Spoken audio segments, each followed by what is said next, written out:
Welcome to the Bud Rebel Show, a podcast like no other podcast out there. We have really unique business ideas that we're going to talk about. Ideas that either will make you money, lose you money, but will always keep you thinking. We can talk about some trending topics. And we have a really special guest on today. Her name is Abby Gumpper. And I'm going to introduce you in a minute. Abby Gumpper, before I even let her go on, she was one of the few actresses that actually made me cry. Abby, thank you for joining us today.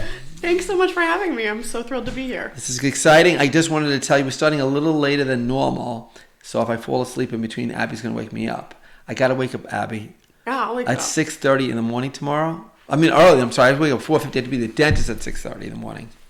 6:30 in the morning to the dentist. I've never heard of a dentist appointment that This early. guy starts like really insane times. And it's like, I was there at 6 p.m. last time, I had a 5 o'clock appointment, and he was like line at the door. When does he sleep? I don't know what he does. I don't know. I hope he doesn't fall asleep while he's doing my teeth. But it's really weird. I get it done with, so. Anyway, Abby starred in my film, The Undead. Yeah. Would you like to tell everybody about your role a little bit? Sure. So I was the goth teenage daughter, Rachel, and who's struggling with grief and family and has a sense of humor, and it was just a blast. Thank you. I appreciate that. Yeah. You know, one of the things people ask about acting is, well, first of all, how did you know you're going to become an actress? When did you actually start deciding on doing this stuff? So in the 7th grade, I went to a public school, and if you had a high enough grade point average, you didn't have to take a reading class. Oh. So you could go and opt into like the fun elective classes. And I told my mom I wanted to try the drama class. And it was that ever since. It's like I got a feel of it, and I've never wanted to do anything else. Wow. Now, what would you say was your hardest role? Oh, that's a great question. I'm trying to have good questions. I know. It's good to come onto a podcast with good questions. Probably something that I did in college, just because they were normally like outside of your range. Like, Right. do you know, like when you work in college, it's supposed to stretch you. And so you're like doing somebody that's like a 30-year-old when you're 18 and you have no life experience to pull from. That's interesting. Yeah. Yeah. I mean, one of the things I find challenging, I've been trying to do a little acting, not at your level, but I've been trying, is memorizing lines. Yeah. And you know what? Memorizing lines is hard enough. Yeah. How do you come about? I've heard some tricks. Yeah. I learned, and I'm just curious, what tricks have you learned? What do you use, like if it's a whole, like like a monologue? How do you memorize lines to that? How do you go about doing that? So it sort of evolved. Like how I originally used to do it is that you would take like a paragraph and you would take the first letter of each word in the paragraph. Okay, I remember that and one, yeah. then you would be able to look through that. But recently, my process has changed, and so I've started to like really focus on what the character is saying, like the subtext underneath it, and it allows me to actually sort of just get off book naturally. And then I'll look back at it and just like going through it. And as long as I know exactly what I'm saying in regards to what the last character said, I end up getting it in my head really easily. You know, I just find it interesting is the idea of trying to be real. Yeah. And then having a director. Yeah. Because like, I'm thinking like, let's say you're trying to be real at that moment and you had your arm on this here. And they have you do it again and it didn't feel real, so you moved it here, but they really want you to stay in frame. Yeah. So is that some of the hardest things, is basically to keep not only the lines in order, but the facial expressions of the thing? Is that like challenging as a whole? Sometimes it's this joke that they say in theater school all the time where an actor gets on a stage for the first time and they're supposed to like drink out of a cup, and all of a sudden you don't know how to drink out of a cup anymore. It's like this different part of your brain. You're like, oh my gosh, I've never held a cup. So that does sometimes become challenging, especially if like you're not in line with what the director wants the character. Like if you two have different vision of who this character is and what they would do. Like if you don't think that your character would put your arm here, like they wouldn't be that casual in that moment.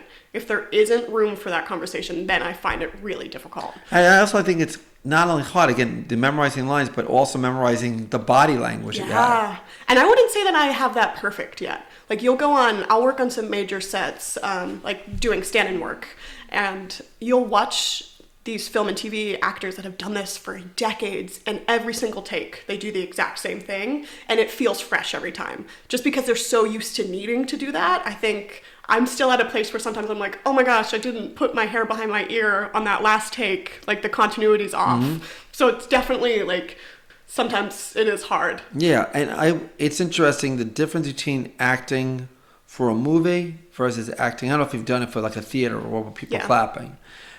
I think part of wanting to be an actor is the idea that people like you're performing and you get the excitement of people clapping. Yeah. But the thing about when we did a film, I mean, until you're done with the whole thing, nobody knows what's going to happen. I mean, I guess the excitement is to see it in the theater, to see people reaction. But the big thing with theater is the reward of hearing the claps and feeling people connected with you. Yeah. And it's been a while. A theater was all I did growing up. And then like just as I graduated school, I started to just mainly do film and TV. Most of that I think is because of the pandemic. Because theater wasn't happening. So it's like, what are you going to do if you want to act? And then I started to like it. But yeah, you definitely, especially for like comedies, I haven't done a whole ton of like film and TV comedies, but I can only imagine how difficult that is. Yeah, to try to get up to that level. And it's funny because we were doing a horror film, and you're not sure if you're scaring everybody until after it's all done. So it's interesting. Yeah, trying to, it's funny, we had, I love the director for our film, Mina. She's behind the camera. But it was like, I knew there was a trust level there where if I knew that if it wasn't reading, I knew somebody would say something. Like I knew Mina would let me know if it wasn't reading the way that I wanted it to. Right. Which is like, that's nice to have that trust. You had another, you had another director in one of your little films we did recently. Yes, I did. Bud Rebel. And it was lovely. It was a lot of fun. That was fun. That was interesting because, again, taking that director chair was a little different. You know, trying to make sure seeing things in a different, make sure everybody knows what they need to do. Exactly. Even though it's easy for you, trying to translate to somebody else is a little awkward feeling, you know? So, and I feel like you came into that role really nicely. Thank you. I like seeing you do that. Thank you.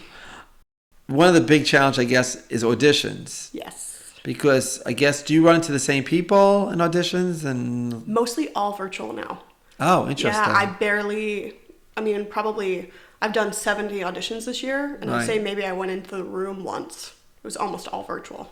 Now, let's say you got a job to acting and you're in a bad mood, but you have to play a happy character. Yeah. Has that ever happened to you? Yes. Or like, let's say, worst case scenario, you're acting across somebody you're supposed to love and you don't like them. Like, what do you do then? Yeah. And it's like, for me, I think of, and my acting coach, it's like, you think of where the emotions are for you. So anytime I feel like intense joy or intense anger or something, I try to step out of it for a moment and see where it is in my body, like see where it clicks, so that when it comes time to have to play a character that's feeling that and I'm not feeling it, to like be able to actually recall where that is sensationally, to feel it. You went to acting schools? Mm-hmm. What school did you go to? I went to Pace University in Manhattan. And you felt like it gave you a lot of notes. Like, so because it's interesting. One of my first films I did, I had three people. I had a director and a producer and me, and they studied all this stuff. But we noticed there's one actress right away. Her name was China Lane.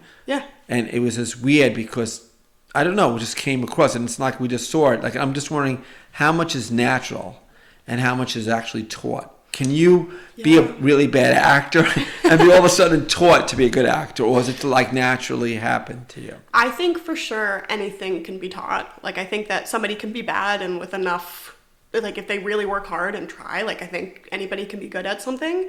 But there is like a natural, like you look at some of these little kids that act, and some of them are incredible. Right, and that's interesting too, they brought up there, because it's like somebody spends their entire life studying the art of being an actor, and then you have this little 5-year-old that's incredible, and it's like, what is the point of going to school? You know what I'm saying? Do you know what I think it is? If we really want to get down to like the nitty gritty, is that kids know how to play. Right. And they know how to live in the imaginary. And then like you grow up and you lose it. And you forget it. Yeah, so you have to go to school to learn it again. Now, I don't want to get too personal, but like you're acting, you're playing a role with somebody that you're supposed to love. Do they ever get the wrong signals that you actually do love them after the scene? You know, that is a horrifying idea. Like, you're always worried that your co-star is going to be like, how real is this? Right, exactly. It is a little... That's like, you always have to be like, so, like, you're my friend. This is great. So what other than being in our film and being in the other short film, what kind of acting roles have you had recently? What have you been working on? I have been doing a lot of different shorts. I did a short film that went to the Manhattan Film Festival and it won an award. Oh. And then we went back and did a second part to it, which was really cool. Same director, I did another short. So mainly those and like just working on the craft of it, you know. It's a difficult field to be into because you never know. It's not like a financially, every day I go to work and something. It's like a risk. And do you do other work to financially? Okay, what other work do you do? If you don't ask. No, of course. I love talking about my SAG gigs. So I am in SAG, so I'm in the union. So I'll hop onto different sets and do like background and stand-in work. And then I'm a caterer. Oh. And that actually pays really well. I just started working at a sushi restaurant in the office. So like it's a high-end, they're the 13th best restaurant in North America. Really? Yeah, that's sushi. What they were rated. Wow, Yeah. That sounds good. I like sushi. Yeah. It's amazing. Now this is the Bud Rebel show. So we need a little bit of Rebel side to you. And I found something out that's quite shocking to everybody. This petite young lady is actually a big weightlifter. Yeah. We're talking about bench press, right? Yeah. And I'm working on it too. My goal is to do 45s on each side. So today, I went and lifted today. It was chest and bicep day. You do like regular press, and you do regular flat bench, and you do incline and decline? Yep, I try to hit all the different areas of the chest. So my flat bench press is definitely my most impressive. And I wish I could have somebody there to like spot me. And no one's spotting you? No, because I get too nervous. Like I just don't know anybody at the gym. And it feels so weird to like grab a guy and be like, hey. Like, spot me really quickly. Well, they might get the wrong idea, yes, too. Yes, exactly. And so I'm always looking for, like, the biggest guy at the gym to be like, hey, can you spot me? Because I assume he takes it the most seriously. Yeah. But, yeah, so I didn't have anybody spot me, so I did 35s on each side. But I feel like if I could get somebody to spot me, I could really I got a personal story. I'll add to this. This is my own personal story. So I was that guy, the 70-pound weakling, you might say. I was in a special ed program with gym. I was so bad, disorganized. And then I had this guy that once taught me that whatever exercise you do, it's good. His name was Aubrey, if I remember, from college. And so I started doing push-ups. And then in college, I started bench pressing. Nice. And I've gone for maybe, let's say, 30 years, twice a week to the gym. Nice. And now I think at my age and my weight class, I'm not to be cocky or anything. I think I'm like one of my top classes, I think. Yeah. And it's just because I find it so rewarding when you get that weight up. It's like, all that stress, all that anger is just pushed right out, Exactly. I always get a bench press, by the way. Yeah. I make sure of that, yeah. But usually it's not I don't think the men are going to be attracted to me. That's not that type of gym. So usually I'm okay with that. Abby, you ready to talk about some interesting, innovative business ideas? Oh, 100%. Now, most of them going back in time. Okay. And someone told me one of them actually exists, but I'm not sure. So there's a show I watched called Things You Should Know, podcast. I think it's a very good show. And they were talking about the art of vaudeville. Oh, yeah. And I'm thinking, why not bring vaudeville back? Yeah. Now, vaudeville started out where actors and actresses, before there was film and TV, they would just do these performances, and then they'd go from different cities to cities and so forth like that. But there's a lot of talent, a lot of actors that aren't yet there or whatever, special abilities, whatever, that aren't there to be like the big talents. Yeah. This would be a place where they can demonstrate the talents. People would eat, drink, and in between that, they'd have a vaudeville show. Yeah. And I'm thinking I think it'd be a lot of fun. Especially, like, vaudeville is variety acts, right? Yeah. I think that, like... You could do a skits also. Yeah, like, look at, like, America's Got Talent. Right. It's just that, but in a smaller...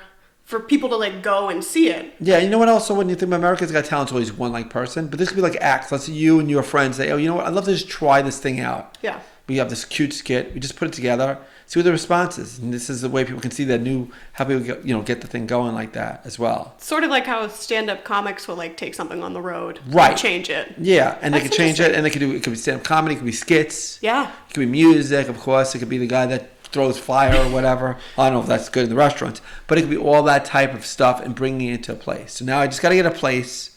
Last week I talked about my restaurant ideas. Now I got to get a place to get that going. Now I've got the restaurant and I do the vaudeville. I think it might work together. There you go, right? Can I ask you a question? Sure. What would your act be? My act? Yeah. I think I just do the podcast. I don't know. It's a very good point. I don't know what my act would be. I guess changing hats. I'm not sure.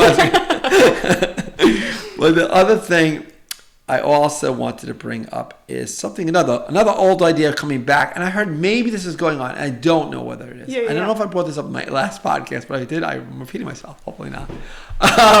When my father was growing up, God rest his soul, there used to be, before there was TV shows, there were radio shows like The Shadow. Mm-hmm. And yeah, The Shadow was the one I always think in my head. And I think it's time we bring that back too. Yeah. And I have, like, from the acting standpoint of it, I see postings for things like that. I mean, I think that people, like, I'm driving to work and I'm hearing people tell stories. That's a new thing I've watched, listen to stories. I love podcasts now. That's why I like doing this now. But what the radio show would be, what it would be like, it would be a real visual thing. You'd have to use your eyes and your mind. But, you have the crashing of a door or whatever. Yeah. Yeah, and a whole 9 effect on it. So, by the way, I'm giving you a secret thing here. I'm not sure I'm going to do this. I'm going to do this right now because you're my loyal viewing audience. So I thought of one of these ideas. Okay. Here we go. But what I was thinking about is it would be one incident where there'd be like a couple, mm-hmm. and they'd be stuck in traffic, they'd be yelling at each other. And then there would be, quote, some type of creature that would be taking out all the cars around them. Yeah. And they're stuck in traffic. What do they do? I haven't written it yet, but I think it'd be a cool concept. So I love that. Especially, I feel like horror lends itself really well to that. Yeah. And people just get to use their imagination a little bit. And, I think a lot of that is cool about horror is that I like the old movies and the other stuff we did. You had to think about things, It wasn't always so in your face. Yeah. I think they do it a little bit too much now. Last week, I came up with a new concept. I'm going to go a little out of order, where you add a line to a story. So, Abby, I'm going to go to the story we created last week. Okay. And you're going to put your own line into it. Okay. The story is called Planet of the Mouse. Okay. And the concept is like Planet of the Apes. But what they've done recently is they've taken mouses. And this is true. They've taken brain cells into the mouses. The reason they've done human brain cells into the mouses. Human brain cells in a mouse. The reason they're doing that is, I guess, they're trying to see if they can find cures to Alzheimer's and Parkinson's and stuff that. But in my story, one of these human mouses escapes. And as mouses are, they multiply. Yeah. See, I think Planet of the Apes is sort of scary, but little mouses running around with human brains, that's really frightening. So last week, your associate added this line to my story about it. And you could add your own line. And since the escape, the fear of overpopulation and dehumanization is evident. Would you like to add the next line to the story? Could you give me that line one more time? Sure. And since the escape, the fear of overpopulation and dehumanization is evident. Okay. That was his line. You have to add a line to that story. You ready to add a line? Go ahead. Especially because the mice have started to accumulate into one big mouse. Oh, so you're taking all these mouses are now one giant mouse? They're all, like the idea of like zombies, when they come together. They're all working together. And then they're all working together like one brain. Ooh, that is freaky. Yeah, that's a little freaky. And they can like attack from different angles. Yeah. It's all like an ant colony. Then they can like I'm getting a little creeped out. I am getting really creeped out with this story. I mean, I should get rid of this already. I don't even want to do this well. I saw a series I saw something very funny on Netflix talking about new topics. It was the story of Weird Al Yankovic. Yeah, I saw a commercial for that. And what they did is very funny. But it's so much like Weird Al Yankovic. Mm. Because when I don't know if, do you know Weird Al? I do. Okay. I do. Okay. So with Weird Al Yankovic, he is funny, but he gets a little tacky, gets over the top. I always find it. And this movie was just like that. Like it was a little tacky. It was funny. And it's like, I should have shut it off like, half an hour before it ended. Because it's getting like, I know it's happening a little silly. It's getting too silly. But for a while, it's really funny. But the funniest part about it is that people, and it's the musicians especially, all these movies about musicians, like they're changing the world, they're the bold, everything, they come out in the world like, and he makes it like the same thing, like he was like the greatest artist, and people like stop by and think the whole world changed when he became this great artist, and he was the one that Michael Jackson copied his music. It was very, very cute. So funny. And it was like really funny. The movie is a parody of other movies. Yeah. So I got to give him credit on it. It was really, really a powerful thing, Yeah. And how was Daniel Radcliffe plays Weird Al Yankovic, right? Yeah, how was he? It was good. It was really funny. It was funny, and they had Madonna in it. Madonna was very fun. Madonna was very evil in this movie, which I thought was very cute. Yeah. So that was very cool. I also, I was going to mention to the audience, you still have time. We're going to decide about 2 skits we might be doing, and I need your views. One is, I'm just going to give you the name. I'm not going to tell you information about it. One is called Serial Killer, and the other one's called Favorite Oreo. Got that? Serial Killer, Favorite Oreo. You decide what skit we're going to produce next. If you don't decide, we're not going to produce anyone. So it's all up to you. If I don't get votes on this one, this will not happen. You got to vote. That's it. You got to vote. That's it. It's all deciding you. I had a little segment. We've had a lot of problems with copyright laws. Okay. So what I wanted to do, something different. I'm not sure. I didn't plan this at all. I wanted to say if you could hum one of your favorite songs, and I can guess it. Okay. I hope I know this song. Okay, you gonna try it? It's very popular. Very popular. Okay. Okay. You playing this? You ready? All right, here we go. This should not face any copyright restriction, I'm hoping. Okay. You go ahead.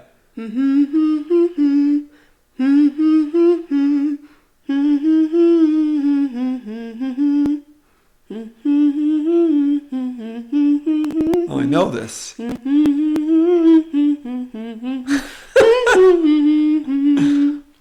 Okay, so can I get ABC? ABC? Like choice. Okay. I've got to come up with the ones that aren't it. It's funny that I cannot think of a single song right now. Artists. Can I give you ABC artists? ABC artists, yes. I guess so. Okay, so is it either A, Kelly Clarkson? Okay. B, Demi Kelly Lovato. Clarkson. Demi Lovato. Or C, Kelly Clarkson. C, Billie Eilish. No, I think it's A. C? Billie Yeah, Eilish. it's Billie Eilish. But Kelly Clarkson did a cover of it. Of course. That's what I was trying. I was getting to the cover of it. Yeah, that's... By the way, again, one of the things some people don't like is my take on politics, but I think it's important because it's who I am. And I was honestly very upset with the last election. And one of the major reasons is because they elected someone who's really a plant that speaks. And I don't mean to be rude, but it's just weird because when someone who's running in the Senate is supposed to be a place where they have a great deal of way to speak and communicate their ideas, and this individual can't do that now. And I'm sorry he had a stroke, but it's really not your position. I mean, it's like you all of a sudden wanting to play an actor of Romeo and Juliet and you stutter all the lines. It doesn't make sense that they picked a person who can't speak. I gotta admit, I don't agree with his ideas also, but if I'm wondering, to be honest with myself, if they had someone who I agree with their ideas and they had this dysfunction, would I be willing to pick them? You know? That's a good way to look at it. And that's the way things. And I just was so disheartened with that. I was also disheartened with the election because I was rooting for Zeldin because of the crime situation in New York. I just feel like the crime is such a serious problem. I'm worried about people walking the streets, and it's happening because of the policies they put together. Policies where they take people and they give them free bail. They just walk out the door, no matter what their record is. They let them out the door, and then they tell the police that if they go against somebody, that they personally can be liable. So the police just let things happen. I mean, I've seen so many incidents of actual people I know that are being hurt. Yeah. And I don't understand I know how you feel about different issues, but safety's got to be the first issue, I think. No, I mean, I think I hear you with the bail stuff, because it's when you look at the bail system as it was before and as it is now, I don't think either are the perfect system, because people are wrongfully convicted Yes, of a crime. I know that part. And yeah. And then they can't afford for it to pay bail. And then let's say they finally go to trial like a year later and they find out that they're not guilty and they spend all this time in jail with all the money. And so it's like, it feels like, it's like, what is the answer? Do you know what I mean? Yeah, and I think the answer is like almost an area where they stay that maybe isn't like a prison. You know, like a place that they're like confined that isn't like a prison. Why does that be the worst thing? I mean, honestly, I go back to my life. I was arrested for something. I went to a thing and I experienced what this horrible system is. Yeah. It's actually worse when you're in there than you're in jail, because like there's like nothing there. So, I mean, it's horrible. So why can't there be something in between? You're not guilty. You're in this place where you stay until afterwards. And it's not a quote a prison, like a regular prison, but it's not, it's confining, it's keeping the people safe. But especially if you have a record. Yeah. If this is not your first offense, if you have a record, then it's got to be, you've got to protect society from the people that do that. And what also they're doing now, a lot of people, young kids, they're having them do the crime of 16-year-olds doing the crime because they don't get adult sentences. Oh. So that's why you're seeing a lot of this happen. Then, you know, criminals are pretty smart with this system. And it's happening all over. And I think the most important thing is you got to protect the population. If you don't do that, it's just horrible. And also, right now, as we're speaking, maybe this will be over by this podcast is out there, there's been so delayed in the election result. It's like living in a foreign country. Arizona, Nevada, it's 3 days later and they still haven't determined who's won the election. It's like weird. How come it's such a delay? It makes everyone not believe the vote, because then people think the vote's going. I don't understand it. You have states like Florida, New York, even New York, right away. How come there's such a delay? What is that about? It makes everybody so suspicious. With all the technology today, I mean, if you go to Las Vegas with having a problem, they know exactly who you are. They add the numbers very quickly. But for some reason, they can't count the vote. It makes you wonder, though, like, is it an overcorrection because of how many people have said that elections have been, like...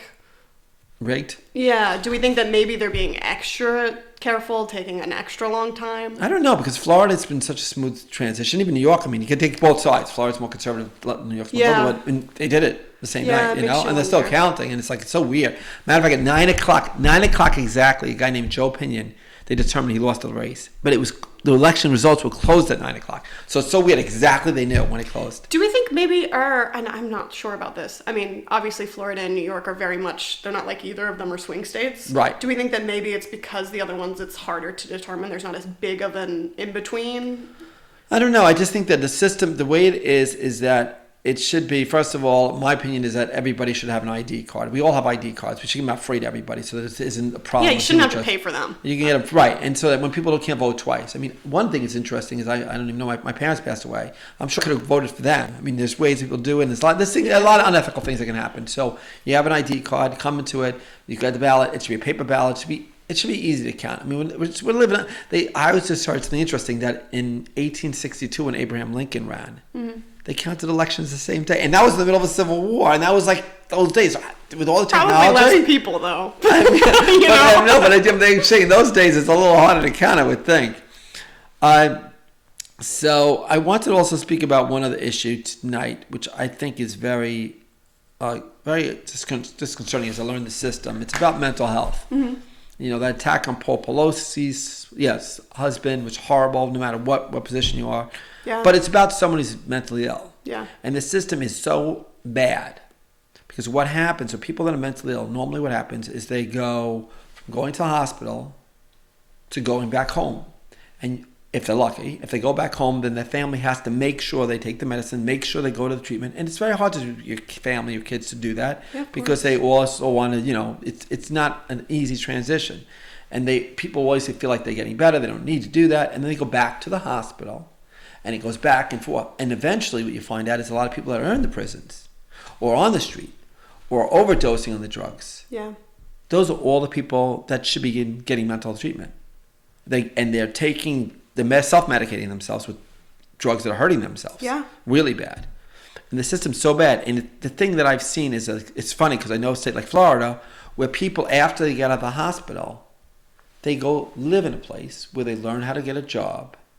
They learn how to deal with their problems, and they watch to make sure they take their medicines. Is that something that exists? It does. I didn't know that. Not in New York, but in Florida, which is really interesting how they have a thing. And this is something that I believe, honestly, should be all over. I don't understand why it's not. Because to me, it's like it's not a Republican, not conservative, not Democrat, not liberal.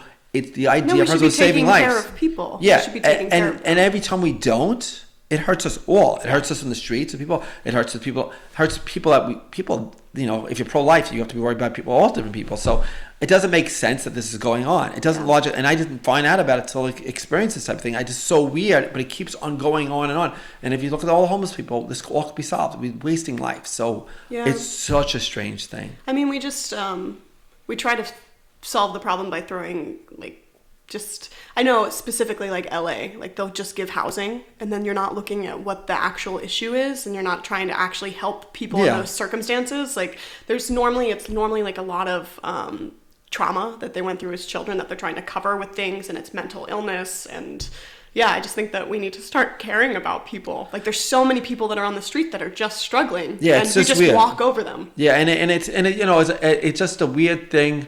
Because again, back to the prisons, back to the it's a constant cycle, and it's just like wasted lives, and they can be doing so much good stuff. You know, a lot of people have just an issue. It's like the thing is that a lot of people don't think mental health is like a health issue from your head, just like you have an issue in your heart. So if they treat it like that and they get the treatment, it's fine. It's just, like if someone didn't take the heart medicine, they'd be in bad shape. Yeah. So I don't understand how we came to this level. I mean, we went from one extreme where we put people out in institutions and locked them for life, and we just said, no, we're going to let them all go free.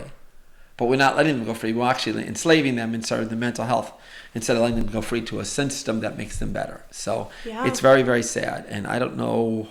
Every politician should talk about this. I agree. I mean, because it's such a large population of people. Yeah. Like look at New York and look at LA, and then everywhere in between. But those are like our big hubs. And they just let people like take drugs till they die. I mean, fentanyl, whatever. They don't care. It's just weird. It's a weird system. It's very, very strange. Yeah, I agree. And they're people. Like when it comes down to it, I think nobody is better than anybody else. Yeah. So we should be taking care of them like they're your family. You know what I mean? Yeah, and the idea about getting their lives in order, getting a job, it's good for them. It's good for society as a whole. So it actually costs more money to do this way, the way we're doing it now, than to get them the right thing. We make life a lot better for everybody. Why don't you tell us a little bit what you're going to be up to and where people can see you and all the other excitement that's involved in your life? Yeah, totally.